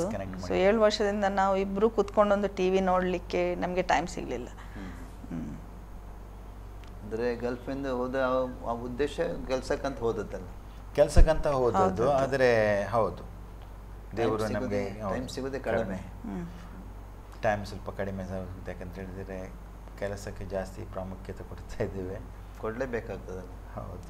ಅಲ್ಲ, ಶುಕ್ರವಾರ ದಿವಸ ನಮಗೆ ರಜೆ ಇದೆ. ನಾವು ಅದು ಟೈಮನ್ನು ನಾವು ಅದು ಸಹ ನಾವು ಬ್ಯುಸಿ ಇರ್ತೇವೆ. 1 ಗಂಟೆವರೆಗೆ 12:30 1 o'clock ಚರ್ಚಲ್ಲಿ ಇರ್ತೇವೆ. ಮತ್ತು ಸ್ಯಾಟರ್ಡೇ ಪುನಃ JC ಕ್ಲಾಸಸ್ ಇರ್ತದೆ. ಸೊ 7:30 to 9:30 10 ಚರ್ಚಲ್ಲಿ ಇರ್ತೇವೆ. Full busy. ಚರ್ಚಲ್ಲಿ ನಮ್ಮ ಡಿಸೇಬಲ್ಶಿಪ್ ಟ್ರೈನಿಂಗ್ ಇದೆ, ಅದು ತಗೊಳ್ತಾ ಇದ್ದೇವೆ ನಾವು. ಓಕೆ. ಹಾಗಾದರೆ ನಿಮ್ಮ ರಕ್ಷಣೆ ಹೊಂದುವುದಕ್ಕಿಂತ ಮುಂಚೆ ಹವ್ಯಾಸಗಳಿತ್ತು? ತುಂಬ ಕೆಟ್ಟ ಹವ್ಯಾಸ, ಅದೇ ಕುಡಿಯೋದು, ಬೀಡ ತಿನ್ನೋದು, ಫನ್ನಿಗೋಸ್ಕರ. ಕುಡಿಯೋದು ಮಾತ್ರ, ಬಡಿಯೋದಿರಲಿಲ್ಲ? ಇಲ್ಲ, ಅದೇ ರೌಡಿಸಮ್ ಏನಿರಲಿಲ್ಲ. ನಮ್ಮಷ್ಟಕ್ಕೆ ನಾವು ಯಾರಿಗೂ ಉಪದ್ರ ಕೊಡ್ತಿರ್ಲಿಲ್ಲ. ಕುಡಿದ್ರು ಕೂಡ ನಮ್ಮಷ್ಟಕ್ಕೆ ಸ್ವಲ್ಪ ಎಂಜಾಯ್ ಮಾಡ್ತಿದ್ದೆವು. ಬೇರೆಯವರಿಗೆ ಡಿಸ್ಟರ್ಬ್ ಆಗುವಂಥ ರೀತಿಯಲ್ಲಿ ಮಾಡ್ತಿರಲಿಲ್ಲ. ಅಂದರೆ ದೇವರು ನಿಮ್ಮ ಜೀವಿತದಲ್ಲಿ ದೊಡ್ಡ ಕಾರ್ಯ ಮಾಡಿದ್ದಾನೆ. ಹೌದು, ತುಂಬ ರೀತಿಯಲ್ಲಿ ನನ್ನನ್ನು ಸಾವಿನಿಂದ, ನನ್ನನ್ನು ತುಂಬ ಕಡೆಯಿಂದ ನನ್ನನ್ನು ಅವರು ರಕ್ಷಿಸಿದ್ದಾರೆ. ಸಾವಿನಿಂದ ಅಂದರೆ ಹೇಗೆ? ಸಾವಿನಿಂದ ಅಂತ ತುಂಬ ಸಲ ನಾನು ಆಕ್ಸಿಡೆಂಟ್ ಆಗಿ ಸಾಯಬೇಕಿತ್ತು. ಒಂದು ದಿವಸ ನಾನು ಸೈಕಲಲ್ಲಿ ಹೋಗುವಾಗ, ಮೊದಲಿರಲ್ಲ ಒಂದು 15 ವರ್ಷ ಮೊದಲು ರೋಡೆಲ್ಲ ಅಷ್ಟು ಚೆನ್ನಾಗಿರಲಿಲ್ಲ. ಈ ಟಾರ್ ರೋಡಲ್ಲಿ ಹೋಗುವ ಕೆಳಗಡೆ ಬರಲಿಕ್ಕೆ ಆಗ್ತಿರ್ಲಿಲ್ಲ ನನಗೆ, ಯಾಕೆಂದರೆ ತುಂಬ ಡೌನ್ ಇತ್ತು ಅದು. ಸೈಕಲಲ್ಲಿ ಹೋಗ್ತಿದ್ರೆ ಹಿಂದಿನಿಂದ ಟ್ರಕ್ನವ ಬರ್ತಿದ್ದ, ಸ್ಪೀಡಾಗಿ ಬರ್ತಿದ್ದ. ಆ ಟೈಮಲ್ಲಿ ನಮ್ಮಲ್ಲಿ ಮಿರರ್ ಇರ್ತಿರ್ಲಿಲ್ಲ, ನಾವು ನೋಡೋದಿಲ್ಲ ಹಿಂದ್ಗಡೆ ಸೈಕಲಲ್ಲೆಲ್ಲ. ನಾನೇನ ಈ ಕಡೆ ತೊಗೊಂಡು ಬಂದೆ. ಆ ಟೈಮಲ್ಲಿ ಲಾರಿ ನನಗೆ ತಾಗುವಂಥ ಲಾರಿ ಪಾಸ್ ಆಯಿತು. ಆಗ ಹಿಂದ್ಗಡೆ ಇದ್ದ ಬೇರೆಯವರೆಲ್ಲ ಇದ್ದರು, ಓ ನೀವು ಬಚಾವದಿಯಪ್ಪ ಅಂತ ಹೇಳಿದರು. ಇಲ್ಲದ್ರೆ ಅಡಿಗೆ ಬೀಳ್ಸೋದು ಆ ರೀತಿ. ಮತ್ತು ಬಸ್ಸಿಗೆ ಹತ್ತುವ ಕೂಡ ನಾನು ತುಂಬ ಸಲ ಬಿದ್ದಿದ್ದೇನೆ. ನಂತರ ನನಗೆ ಹುಷಾರಲ್ಲಿ ಹೆಲ್ತ್ ಇಶ್ಯೂ ಕೂಡ ಬಂತು. ಒಂದು ಪಾಲಿಪ್ಸ್ ಎಲ್ಲ ಆಗಿತ್ತು ಇಂಟೆಸ್ಟೈನಲ್ಲಿ. ಅದು ನನಗೆ ಒಂದು ಸೈನ್ ಬರ್ತಿತ್ತು, ಅದು ಏನೋ ಅಬ್ನಾರ್ಮಲ್ ಅಂತ. ಆದರೆ ನಾನು ಅದು ನಾರ್ಮಲ್ ಇರ್ಬೋದು, ಏನಾದರೂ ಎಂಥದ್ದು ಇರಲಿಕ್ಕಿಲ್ಲ ಅಂತ. ನಂತರ ನನಗೆ ಏನಾಯಿತು, ಡಾಕ್ಟ್ರ್ ಹತ್ರ ತೋರಿಸುವ ಅಂತ ನಾನು ಹೋದೆ. ಹೋಗಿ ನಾನೆಲ್ಲ ಎನ್ಕ್ವೈರಿ ಮಾಡಿ, ಇದು ಯಾಕೆ ಸುಮ್ಮನೆ ಬೇಡ, ಸುಮ್ಮನೆ ಇವ್ರದ್ದು. ಅವ್ರು ಕೇಳಿ ನನ್ನ ಚಾರ್ಜ್ ಎಷ್ಟಾಗುತ್ತೆ? ಇಲ್ಲ, ಅದು ಪ್ರೊಸೀಜರ್ ಪ್ರಕಾರ ಅಂತ ಹೇಳಿದರು. ಇದೇನು ಪ್ರೊಸೀಜರ್ ಪ್ರಕಾರ ಅಂತ ನಾನು ರಿಟರ್ನ್ ಬಂದೆ. ರಿಟರ್ನ್ ಗೇಟ್ವರೆಗೆ ಬಂದೆ ನಾನು. ಪುನಃ ನಾನು ಏನೋ ಈಗ ಬಂದೇನು ರಜೆಯಲ್ಲಿ ಮಾಡಿಸ್ಕೊಂಡೇ ಹೋಗುವ, ಸುಮ್ಮನೆ ಹೆಚ್ಚು ಕಡಿಮೆನೇ ಇರ್ಬೋದು, ಪ್ರೈಸ್ ಏನೋ ಇರ್ಬೋದು ಅಂತ ನಾನು ಪುನಃ ಓಕೆ ನಾನು ಅಡ್ಮಿಟ್ ಆಗ್ತೀನಿ ಅಂತ ಹೇಳಿದ್ದು. ಆಗ ಅವರು ಕೊಲೊನೋಸ್ಕೋಪಿ ಮಾಡಿದರು. ಆಗ ಹೇಳಿದರು, ನನಗೆ ಸ್ವಲ್ಪ ಡೌಟ್ ಇತ್ತು. ನನಗೆ ನೋಡಿದೆ ನಾನು ಅದು ಇದರಲ್ಲಿ ಅವರ ಮಾನಿಟರಲ್ಲಿ ಆ ಪಾಲಿಪ್ಸ್ ಹೆಂಗಿತ್ತು ಅಂತ ಹೇಳಿದರೆ ಒಂಥರ ಕರ್ಸಿನೋಮ ಟೈಪೇ ಇತ್ತು. ಡಾಕ್ಟ್ರು ಮತ್ತೆ ಅಸಿಸ್ಟೆಂಟ್ ಡಾಕ್ಟ್ರ್ ಏನೋ ಇರಬೇಕು, ಅವರು ಮಾತಾಡ್ತಾಯಿದ್ರು. ನಂತರ ನನ್ನನ್ನು ಬೇರೆ ರೂಮಲ್ಲಿ ಮಲಗಿಸಿದ್ರು. ಸಿಸ್ಟರ್ ಬಂದು ಹೇಳಿ, ಡಾಕ್ಟ್ರು ಬರ್ತಾರೆ, ಮಾತಾಡ್ತಾರೆ ನಿಮ್ಮ ಹತ್ರ ಅಂತ ಹೇಳಿದ್ರು. ಓಕೆ ಅಂತ ಹೇಳಿದ್ದು. ನಂತರ ನನಗೆ ವಾರ್ಡಿಗೆ ಕರ್ಕೊಂಡು ಅಲ್ಲಿ ಡಾಕ್ಟ್ರು ಬಂದರು. ಹೇಳಿದರು, ಸ್ವಲ್ಪ ಪ್ರಾಬ್ಲಮ್ ಉಂಟು, ಸ್ವಲ್ಪ ಬಯಾಪ್ಸಿ ತೆಗೆದಿದ್ದೇವೆ, ರಿಪೋರ್ಟ್ ಬಂದ ನಂತರ ನಾವು ಡಿಸಿಷನ್ ತಗೋತೇವೆ ಏನು ಮಾಡಬೇಕು ಅಂತ ಹೇಳಿದರು. ನಂತರ ಆ ರಿಪೋರ್ಟ್ ಬಂತು. ಆ ರಿಪೋರ್ಟಲ್ಲಿ ವಿದಿನ್ ಸೈಟು ಆಫ್ ಕರ್ಸಿನೋಮಾ ಅಂತ ಇತ್ತು. ಅಂತ ಹೇಳಿದರೆ ಸ್ಟಾರ್ಟಿಂಗ್ ಸ್ಟೇಜ್ 0 ಪಾಯಿಂಟಲ್ಲಿ ಅಂತ. ನಂತರ ಅದನ್ನು ರಿಮೂವ್ ಮಾಡಬೇಕು ಪುನಃ ನೀವು ರಿಪೋರ್ಟ್ ಬಂದ ನಂತರ ಅವರು ರಿಮೂವ್ ಮಾಡಿದರು. 3 ಪಾಲಿಪ್ಸ್ ಇತ್ತು. ರಿಮೂವ್ ಮಾಡಿದ ನಂತರ ಎವ್ರಿ ಇಯರ್ ಬಂದು ಕೊಲೊನೋಸ್ಕೋಪಿ ಮಾಡಬೇಕು ಅಂದರು. 1-2 ಸಲ ಮಾಡಿದೆ ನಾನು, ಏನು ಇರಲಿಲ್ಲ.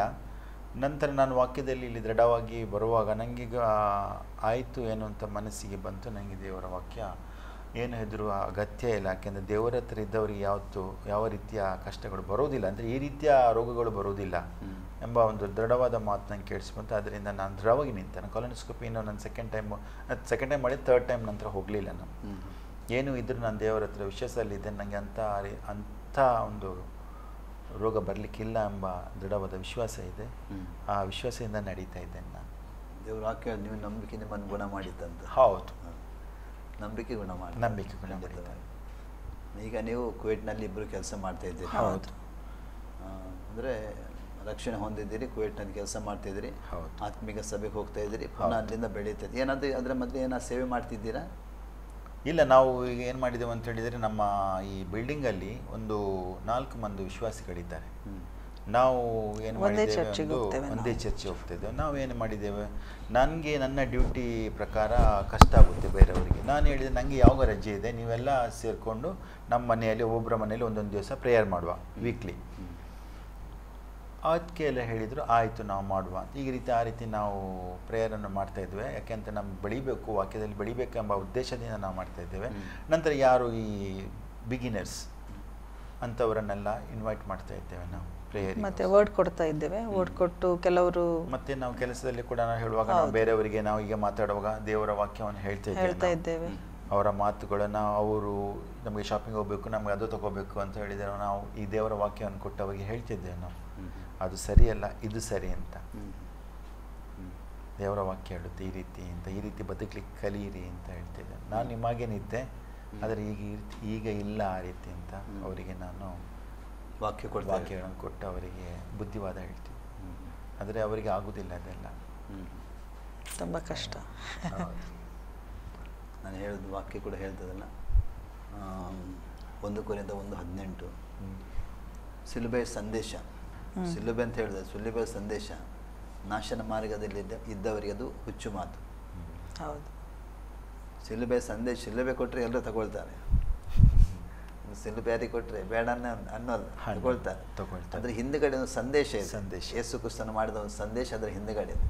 ಅದು ಬೇಡ, ಅದು ಕಷ್ಟ ಆಗುತ್ತೆ. ಅದು ಆ ಸಂದೇಶದ ಅಲ್ಲಿ ಇರುವುದು ಮನುಷ್ಯನ ರಕ್ಷಣೆ. ಹೌದು, ಸ್ವಸ್ಥವಾಗಿ ಸಿಲುಬೆಯ ವಿಷಯವಾದ ಸಂದೇಶ, ಸಿಲುಬೆಯ ಮಾತು ನಾಶನ ಮಾರ್ಗದಲ್ಲಿರುವಾಗ ಅದು ಹುಚ್ಚು ಮಾತು, ರಕ್ಷಣೆ ಮಾರ್ಗದಲ್ಲಿ ಇದ್ದರೂ ನಮಗಾದ್ರೆ ಅದು ದೇವರ ಸಾಮರ್ಥ್ಯ ಅಂತ ಹೇಳ್ತಾರೆ. ಅದಕ್ಕಾಗಿ ಅದು ದೇವರೇ ತೆರೆಯಬೇಕು. ನಾವು ಅದಕ್ಕಾಗಿ ನಮ್ಮ ಕೊಡುವುದು ಕರ್ತವ್ಯ. ಬೀಜ ಹಾಕುವಂತ ನಮ್ದು ಕರ್ತವ್ಯ.